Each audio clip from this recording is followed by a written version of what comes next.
Bonjour à toutes, bonjour à tous. Pour cette deuxième interview, on a interviewé Morgane. Morgane fait partie de l'association Dromolib et elle va vous présenter l'association tout de suite. Dromolib, on est une agence de mobilité en territoire rural. On existe depuis 2014. On est basé à Crest. Et notre territoire d'action, c'est toute la Drôme. Notre mission, c'est la promotion de l'écomobilité ou comment on va réduire la dépendance de la voiture au quotidien. Donc, on s'adresse particulièrement aux collectivités, mais aussi aux entreprises et aux associations. Et nos activités se développent de plus en plus vers le grand public aussi. L'écomobilité, ça réunit toutes les solutions pour se déplacer autrement, durablement, en évitant donc la voiture individuelle et surtout en gardant la notion de liberté, c'est-à-dire qu'on n'est pas dans l'idée d'un retour à la bougie, mais au contraire de comment on fait pour continuer notre niveau et notre qualité de vie, mais en réduisant au maximum notre impact écologique. Comme elle nous l'a dit précédemment, Morgane fait partie de l'association Dromolib et on lui a demandé si elle et les autres membres de l'association étaient salariés ou bénévoles. Nous sommes 4 salariés, donc 2 chargés de mission écomobilité, une assistante administrative et donc moi-même pour la coordination du projet. Et on est principalement financé par un fonds européen, un fonds FEDER, qui est géré par la région. Et pour réaliser cette large mission de promotion de l'écomobilité, on travaille autour de 4 actions. Donc on a un axe autour de l'animation, ça veut dire qu'on va intervenir voilà, sur des stands pour organiser des rencontres entre professionnels, donc un temps d'animation. On a aussi donc, une activité autour de l'accompagnement, c'est-à-dire qu'on va faire du conseil auprès d'entreprises, on va organiser des plans de mobilité, faire des études. Ensuite, on est aussi organisme de formation, donc c'est notre troisième volet. Donc à ce titre-là, on va pouvoir intervenir sur des ateliers, enfin des formations éco-conduite pour réduire les consommations de carburant ou bien des formations autour de la remise en selle pour apprendre à des adultes qui ne savent pas faire de vélo à faire du vélo. Et notre dernier volet d'activité concerne la gestion de services. On s'est aperçu qu'il y avait besoin, en fait, enfin, il manquait des acteurs pour accompagner des collectivités ou autres sur les services. Donc, on a développé un service de location de vélo et on est en train de développer pour 2021 un service autour de l'autopartage. On a voulu connaître les motivations des créateurs, savoir pourquoi ils avaient fondé Dromolib et quels étaient leurs objectifs au moment de la création. Donc effectivement, donc c'est Stéphane Pignal qui a fondé donc Dromolib, qui est en fait sous forme associative. Donc c'est donc une personne, un habitant qui était aussi entrepreneur et qui avait envie de travailler dans ce domaine-là. Donc effectivement, il avait vraiment au début l'envie d'organiser une SIC, donc une société coopérative qui réunisse ensemble toutes les parties prenantes du projet. Simplement, le territoire n'était pas prêt pour accueillir ce projet. Donc on est resté en forme associative pour l'instant.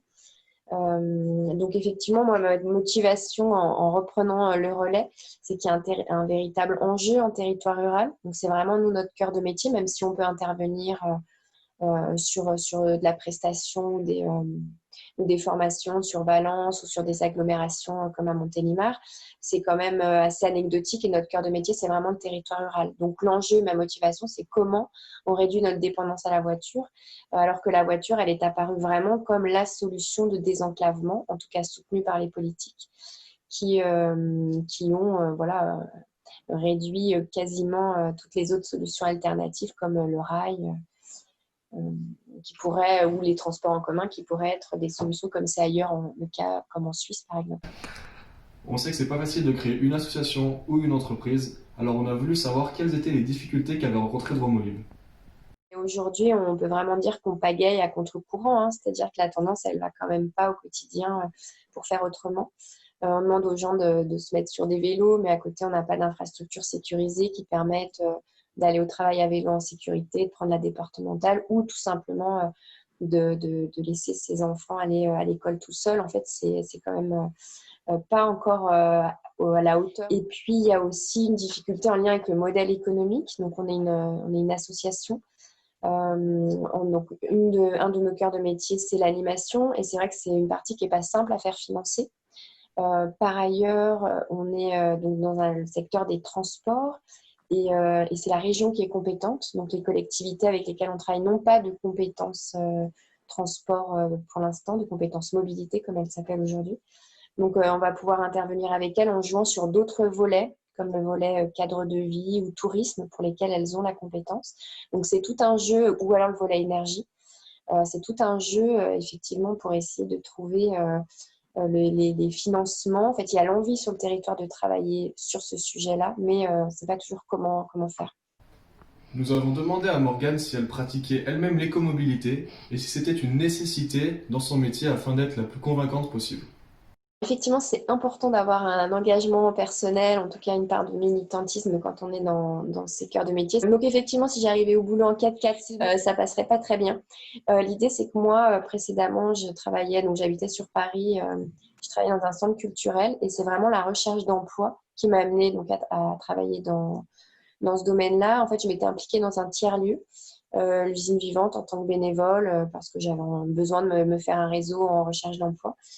Et donc, j'étais vraiment dans cette démarche-là au quotidien d'écomobilité sans le savoir, quoi. C'est-à-dire que j'ai choisi, donc en déménageant et en quittant la région parisienne, de m'installer à Cray, qui réunit voilà, un ensemble de services qui suffisent en fait au quotidien. Donc, aussi bien en termes de scolarité, ça va jusqu'au lycée, mais aussi en termes d'équipement culturel avec une piscine, un cinéma, une médiathèque et une gare. Donc voilà, et donc c'est vrai que j'habite aussi à 200 mètres de mon lieu de travail, donc c'est pas par hasard effectivement que je me suis retrouvée chez Dromolib. Tous mes trajets peuvent se faire à vélo et après, je veux dire, la voiture n'est pas interdite. Il y a des trajets pour lesquels on n'a pas le choix. Après, la démarche d'écomobilité, c'est en fait dans une situation, qu'est-ce que je peux faire et qui me semble plus juste. On a questionné Morgane afin de savoir si au sein de Dromolib il ressentait un engouement autour de l'écomobilité. On lui a aussi demandé si on pouvait plutôt parler de concurrence ou de complémentarité entre les entreprises et les associations. Donc effectivement, donc on est une agence de mobilité donc associative et il y en a pas d'autres sur le territoire de la Drôme. On est intégré dans un réseau régional qui s'appelle le réseau TER, donc TE2R comme territoire, où on peut partager, échanger avec les autres agences ailleurs donc sur la région. Par contre, effectivement, on est la seule sous forme associative. Je crois qu'il en existe une autre en Lozère, donc région Occitanie. Il faudrait que je mette à jour éventuellement mon benchmark là-dessus, mais l'idée, c'est que les agences, elles sont plutôt effectivement en agglomération ou sur des grandes villes et assez peu en territoire rural. Enfin, c'est un domaine sur lequel on a besoin d'aller parce qu'il fait partie justement des périodes de transition entre le monde d'avant et le monde d'après. On va croiser les doigts. Et sur lequel effectivement c'est important voilà, qu'il y ait beaucoup d'acteurs pour mettre en marche en fait et pour être prêt au moment où il faudra, où on aura les moyens de mieux travailler et de mieux déployer. Comme lors de la vidéo précédente, on laissera le mot de la fin à Morgane qui nous donnera sa vision du futur de l'écomobilité. Vous verrez, c'est intéressant et c'est assez différent de ce qu'on peut entendre habituellement. Moi, il ne me reste plus qu'à vous remercier au nom de toute l'équipe d'avoir regardé cette vidéo. On remercie évidemment Morgane et Dromolib qui ont fait un effort considérable pour nous accorder du temps. Et je vous dis à bientôt pour une prochaine vidéo. Sur la mobilité du futur, alors c'est marrant ce qu'on pense, je sais pas, on s'imagine un autre monde. C'est vrai que nous, on est vraiment dans l'idée en fait, il y a trois formes de mobilité, pour faire simple. Donc, il y a l'ultra-mobilité dans laquelle on est aujourd'hui, hein, c'est-à-dire aller toujours plus loin, plus vite, en faire de plus en plus. Il y a l'altermobilité, c'est-à-dire comment je fais autrement mes déplacements. Donc là, on en a parlé un petit peu au début, c'est quelles sont les autres solutions qui s'offrent à moi. Ces deux systèmes ne sont pas soutenables. Et le système qui est soutenable, c'est la proximobilité, c'est-à-dire comment je continue de faire autant, mais plus proche de chez moi et voir sans me déplacer. Donc, je mets toujours une grande. Enfin, j'attire beaucoup l'attention sur le fait que c'est important de garder le sentiment de liberté, hein, qui est notre libre arbitre. Si je veux aller de l'autre côté du monde, je peux le faire, mais je choisis parce que je ne ressens pas le besoin d'aller voir ailleurs si j'y suis. Et finalement, les liens sociaux du quotidien me suffisent ou me suffiraient, entre guillemets. Donc pour moi, la mobilité de demain, c'est ça, c'est cette proximobilité qui fait que je trouve toutes les solutions dont j'ai besoin à proximité, que je peux rejoindre un village à côté à vélo, je peux plus facilement partager ma voiture, je peux trouver les services dont j'ai besoin près de chez moi.